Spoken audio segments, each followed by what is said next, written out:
Rev it up first. Okay, kill tone.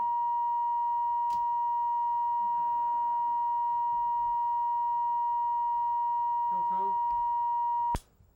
Ready, rolling. All right, sir.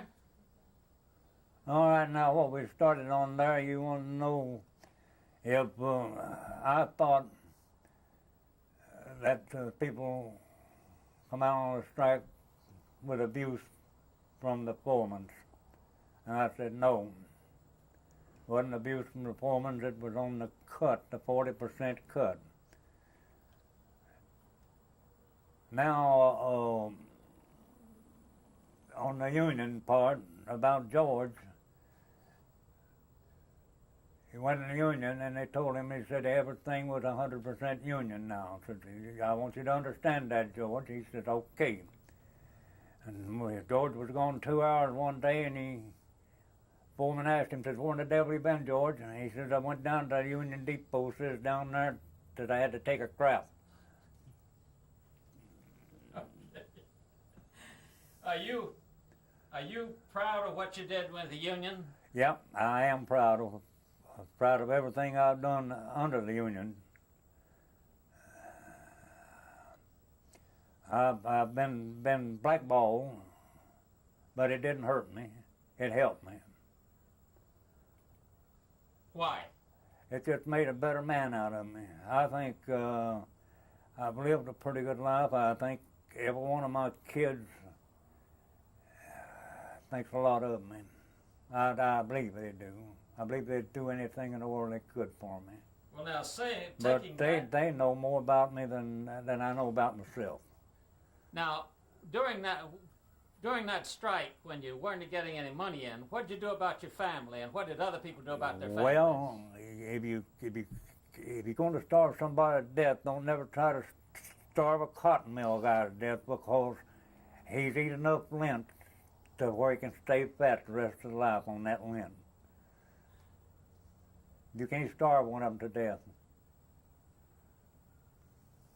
Did you have a garden and that kind of stuff? Well, yes, I tried it, and out there at Whittle Springs, out there, I had a pretty good garden out there. I had an old nag.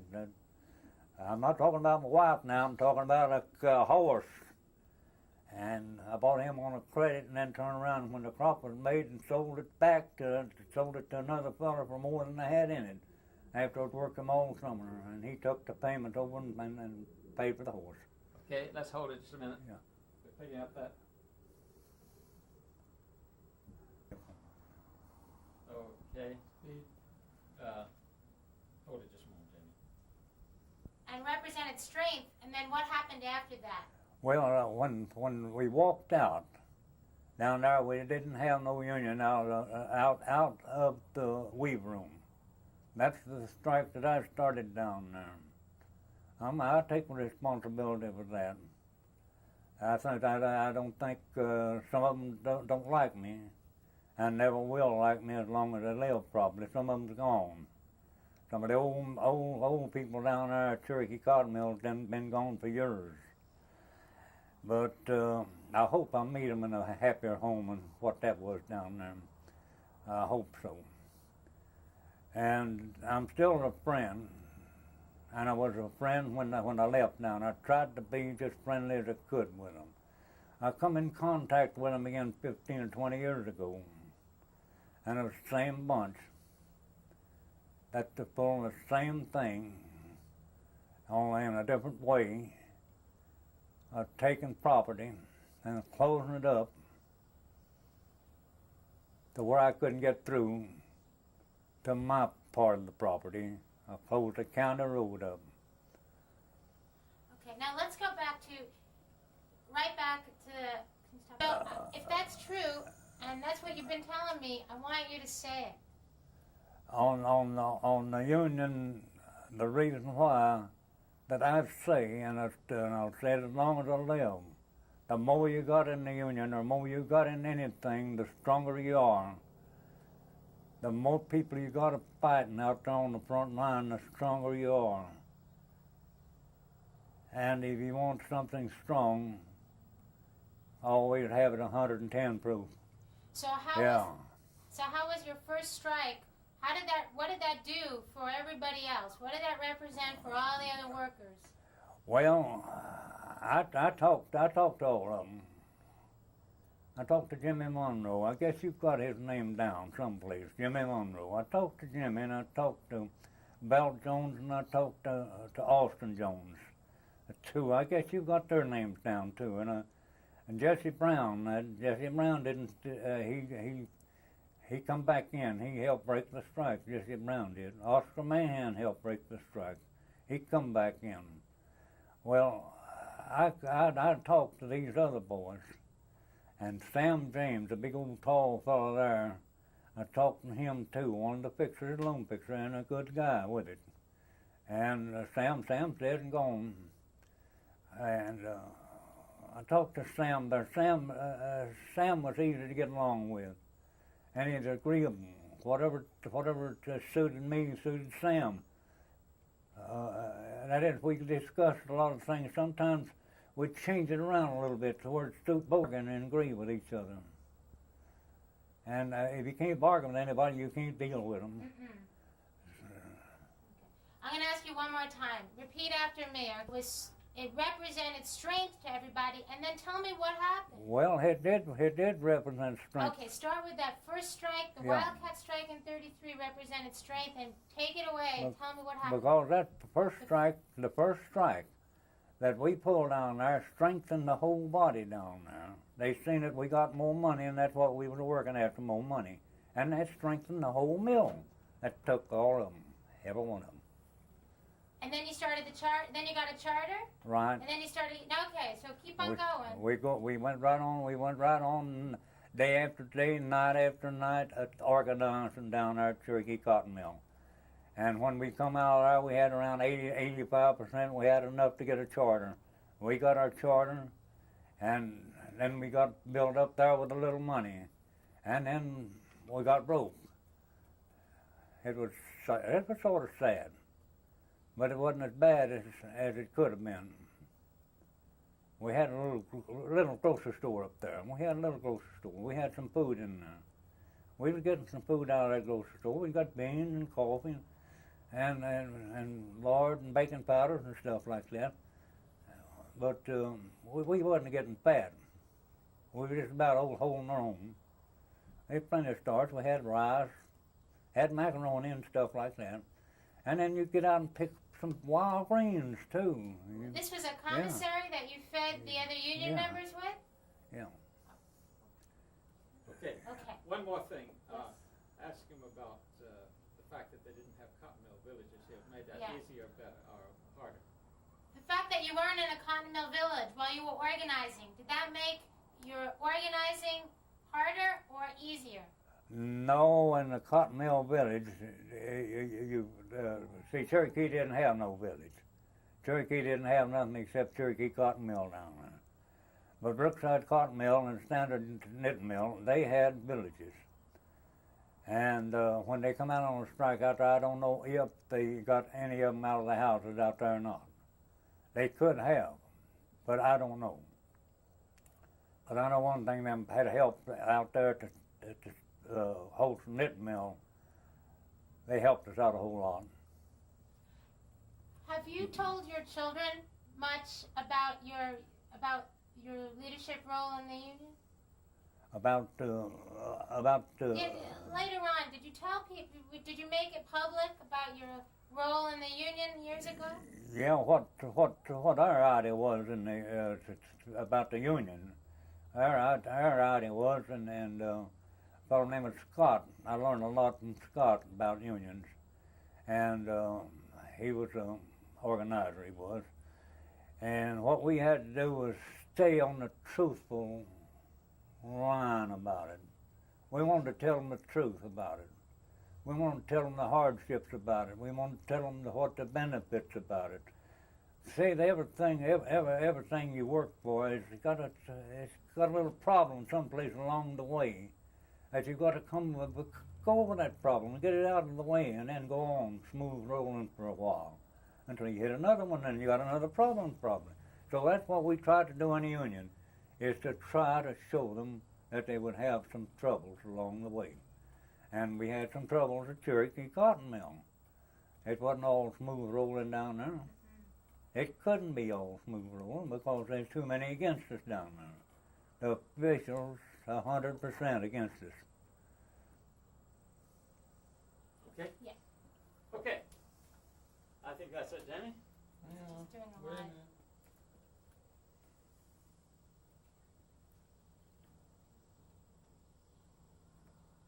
Okay, let's save the light. Do a little ambience, or are you going to Okay. do something else? No, let's do I'm on the board. Okay, let me take the mic off of him and just set it out. All right. Okay, this is ambience for the interview that was before this.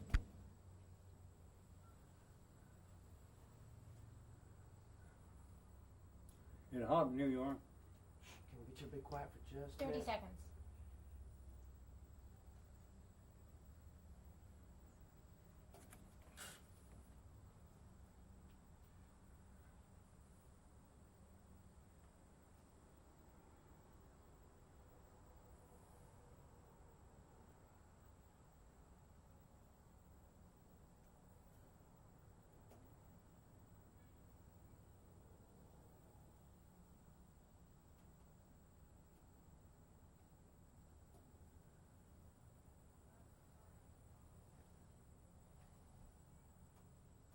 All right.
Rolling. Okay, Foots, could you tell these people what you did in the mill? What I did in the mill, Yeah. in the You talk cotton to mill, you want me to start 1920, 21? Yeah, okay. 1921, I went to Brookside Cotton Mill, the Dolphin. Hitting it like that, yeah. Taking them off, putting them on. That's what you call stripping them down. And you build them back. I went from there then to Cherokee Cotton Mill. I done the same thing down there for a while, 2 or 3 weeks anyway. And I went to Standard Knitting Mill and the Appalachia Cotton Mill, Knoxville Spinning Company. I tried them all. You can What? ask questions about it, please. Okay? Okay. Let him continue, then No, I'll. you can ask questions right now. What kind of questions you want me to ask? How old were you at the what were you doing when I About came his along? job. Yeah, Okay. yeah, okay. How old were you when you started? I was 14 years old when I first started in Brookside Cotton Mill. I went to work in there in 1921, February the 7th or 8th. I was just a day or two over 14. How many kids did you have when they went on strike, Daddy? had four. Had two when the first striker pulled down there. Had two. Clarence and Kyle, two boys. How old were they? They was 3 and 1. Well, while the strike was going on, how did you feed them? Well, just from here to there. A little here and a little there. And picking up carpenter jobs here and there, wasn't you? Remodeling and Well, electrician. I get out and work day here and a day yonder. Sometimes you make a buck, and sometimes you didn't make nothing. My job was working for somebody else, and they say pay 50 cents down, 50 cents a week. Sometimes I couldn't do it. I just walk off and leave them. How did it feel to know that you were blacklisted? That there was a place somewhere with your name where you couldn't get a job? Well, the blacklist didn't mean anything on what we had back then. He didn't have anything, and so the blacklist didn't matter. He didn't have anything no way, and that he wasn't going to inherit no $1 million off of poor people like we was. How you feel about it now? Well, now I feel like I've done the most wonderful thing that's ever happened to get out of a cotton mill. I don't know why, because I've learned so many other things. I've learned about a lot of people. I've run across a lot of people, good people, bad people. Some of them will take advantage of you, and some of them will give you everything they've got, but they know you need it. And other people hasn't got it to give. And that was our shape back then. So we didn't have anything to give, we didn't have anything to take. Tell mutual. your father what this might mean to your students now. Well, I teach history every so often at school. And I think it's real important to them to know that there are people out there who have fought, like you fought, to make something right now. For them, make it easier for them to go out there and work in a mill or work in an auto factory or work for Kroger or wherever. That people like you fought and gave up a lot back then so they could have it just a little bit easier right now. Well, it's not what you make, it's what you save. You can make tons of it. If you waste it, it's wasted. You want to save a little bit along the way. When I built up to $10,000 in a checking account, I was in business then. I could order my polish and stuff and pay for it. I could order from Huntsman Disinfectant in Chicago and pay for it. I could go to Crane Company and get $1,000, $15,000 and get a carload of pipe and pay for it. So I didn't have too much worries there, except probably the sales would stop. If you, Clarence, did you know any about what your father did? No, I had no idea. Just tell your father that. No, I had no idea that he was a leader in any union organization. Probably at that time didn't even know he was working at the cotton mill. Of course, I was just 4 years old at the time. as we were growing up, we heard stories about him working in the mills and how there was a strike. But it wasn't until the summer that I realized that his picture was on the front page of the Knoxville paper, that he was one of the ones that had organized it. No, I had no idea that he was in leadership. It wasn't our father we were talking about then. Suddenly it was almost like having a public figure out there, and that everybody knew who he was. We thought he just worked in the mill. Want to show the...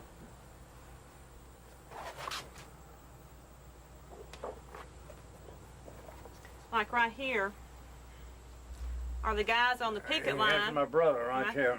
Right there's our uncle. Was that Elmer? No, it's Uncle That's Cecil. Uncle Cecil. Cecil. And then there's Daddy and Lucille Thornburg. Well, who was Lucille Thornburg? What was she, one of the leaders, or Who was She was secretary. She was. Secretary of the Union? Yeah, secretary of the union. We elected her secretary of the union, and she wrote everything on the correspondence and everything that we negotiated back and forth from the union headquarters to the hall down there where the members was. She knew exactly what was what, and she could get up and explain it. She was a well-educated girl, Lucille was. She had a good education. She come from a good family. Thornburg was a judge here, some of the people. Judge Thornburg. And she really knew what the strike was, and she knew about these pictures here in the paper. Could you read the caption, what it says? Says crowds of good-natured pickets are shown patrolling the front of Cherokee spinning mills in the above picture. Policeman Bill Whalen is shown at the extreme left of the picture, calmly watching the crowds to see that no violence occurs. Inset is Foots Weaver, right there, and Pretty Miss Lucille Thornburg, two of the leaders of the Cherokee strikers. Miss Thornburg was recording secretary of the Union, but resigned with the rest of the officers when the members voted down the strike more than a week ago. She refused their offer to re-elect her by acclamation at Monday's meeting. Below here is another view of a group of the strikers at the upper end of the plant. In the right foreground, wearing the white Panama hat, is Cecil Weaver. This is our Uncle Cecil, Dad's brother.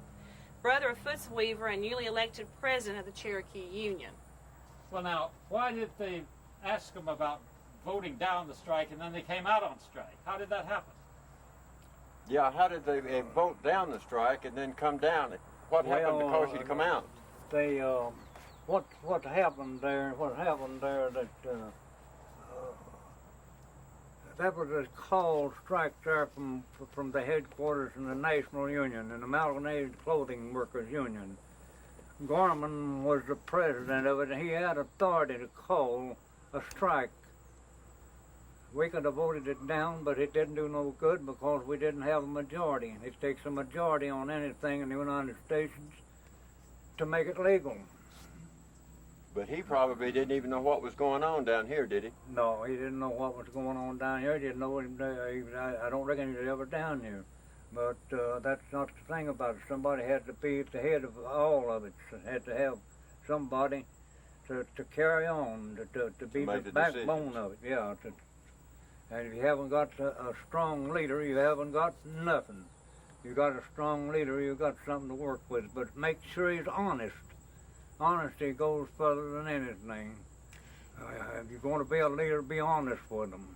Tell them the truth. If you were 18 years old today and you were living somewhere in North Georgia or maybe Sevier County and you had to go to work in a cotton mill again, would you join a union? Would you get up there and stand up for a union? I would, yes, I would. If I was 18 years old, I'd make it my career. I would be an organizer. I think I'd have ability, and I know if I know what I know right now, I know I'd have plenty of ability. Because that's the thing that you've got to sell to the people. You've got to sell it to them to make them understand what this union's all about. If you don't sell it to them, it's no good. If you go out there and slip it on the door, it's no good that way. You've got to sell it to them. Sell them an honest deal. And then they know that you're not lied to them. Now, tell us about what this might mean to your high school kids, if anything. A lot of my high school kids in a rural area, they immediately go out at 18 and go to work at a mill or at a plant. And I think it means a lot to them in ways they don't know about. Well, as I say, if you got a kid that's like in a year or maybe 25 or 30 hours of finishing college or something like that, I'll say it again. I guess it's wore it out, but if you put that last 3 months in on the salesmanship to sell what you've learned, on salesmanship, there's no limit to that. Well, Foots, you can learn it, but you got to sell it. If you can't sell it, it's not no good at all. It's a spoil on you. It's like produce. Produce will spoil to you if you don't turn it over and refrigerate it. So you better turn the darn stuff over and look at it, see what it looks like on both sides. now, you only had a 5th grade education, I believe. Yeah. And yet, how do you feel about all these people getting high school education, college education? What do you think about all that? Well, I think they ought to have the best education now to be easier to learn than anything. You take her now, she teaches English. Okay, if you got a math teacher over there, and you've got a reading teacher over there, arithmetic, you've got social science over there, And each one, that's all the subject they teach. Now listen, my teacher back there had every subject there was in the book from the 1st to the 12th, the high school. And she done something other with them. She knew what she was doing. They called her Miss Penland. Miss Bessie Longbottom was the first teacher I ever had at Ebenezer, 2-room school down there. And some of them now, you take the Bergens right now, they own that Dodge distributorship out there, one of the biggest there are in Knoxville right now. That Bergen girl, she was a movie star. That's one of my friends that was brought up at Ebenezer down there. And you've got something other there that you got today that you ain't got close to back when I was going to school. Now, what did you say to your children about education and the cotton mill? Now, what I mean is that so many people who worked in the cotton mills tell their children, I never want to see you in the cotton mill. You've got to get an education. Well, they can make something out of a cotton mill. That's one thing people has got to have. It's like an automobile. You've got to have clothes to wear if you don't, you freeze to death. And they get you out here for going nude in Knox County, I know that.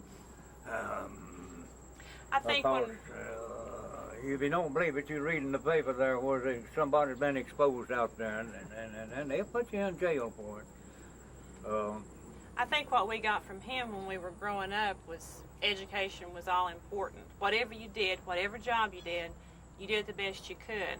But I don't think he ever wanted any of us to have to work as hard as what he worked. You know, it's neat for me knowing that, you know, when you read in 5th grade history or 8th grade history or 11th grade history about scabs and organizers and fair labor, he is American history. And I think it's kind of neat to know that your father is American history. Now, we noticed that there's almost no preservation of that, though. We were over at the Brookside Mills, and the mills is just a kind of warehouse. We go to Cherokee, and they turned it into a kind of shopping mall. Is there any attempt around here to save his history, which, after all, is your family's history? No, not as I know of. They're not trying to preserve those things, or at least they should make a museum out of one of them, just a small section set aside. Some kind of a museum. Could you say that again and mention the cotton mills, all right? Well, they ought to take some of these cotton mills that they've closed down and made warehouses out of and make a museum out of some of them. At least a small section of it, with the history of people like my father here and what it meant to them. I think perhaps one reason why Knoxville hasn't done that is because we didn't rely solely on textile. We had other industries like in Atlanta or some of the other areas. They are restoring some of this. I think it's very important to restore history. Well, China come in there and put on the rocks. In other words, go buy something in a washing machine part made in Mexico. Anything that you buy now is made out of the country. Why they're doing that, I don't know. That's the reason I like to see a union label on the products. If you got a union label on there, you know it's made in the United States. Yeah. No, you have to go down. You have to go down to depot. Don't forget. Be a union man 100%. We all drive American-made cars, don't we? Yeah. But the parts is all made over yonder. Probably. Yeah, they shipped in. Well, I think in the 20s and 30s, when people were leaving farms, getting away from agriculture, that the cotton mills played an important part in the South. It took a lot of people off of starvation, probably, and gave them a job. And I think the cotton mills really was a great part of southeastern history. A lot of people worked in them. Well, you're living in a different time. You're living in the 20th century, in the last part of the 20th century right now. We're about to enter a new era, and you young people can control inflation. The reason I say you can control inflation, you walk in and say a steak's $7.50 a pound. They'll lay there. Let them take care of it. They want that bird, let them take care of it. Don't boycott it, just walk by it. Okay, one final thing. we've A lead head, the first time I ever learned that expression was in Georgia. Of course, going to the University of Georgia is where I learned that. People calling lead heads, I didn't know what it was, couldn't find out they worked in cotton mills. Well, some of the best people I ever knew worked in cotton mills. And there's always been a stigma with it for some reason or the other, that type of people. But he is a good example of a person coming out of a cotton mill and done what he has done and has accomplished what he has with his education. And the main thing about him, he cares about other people. He goes to bat for other people. He does right here in this community. And that's one thing I've learned from him. He's for other people. great. Cut. That. It's ambience for the last interview.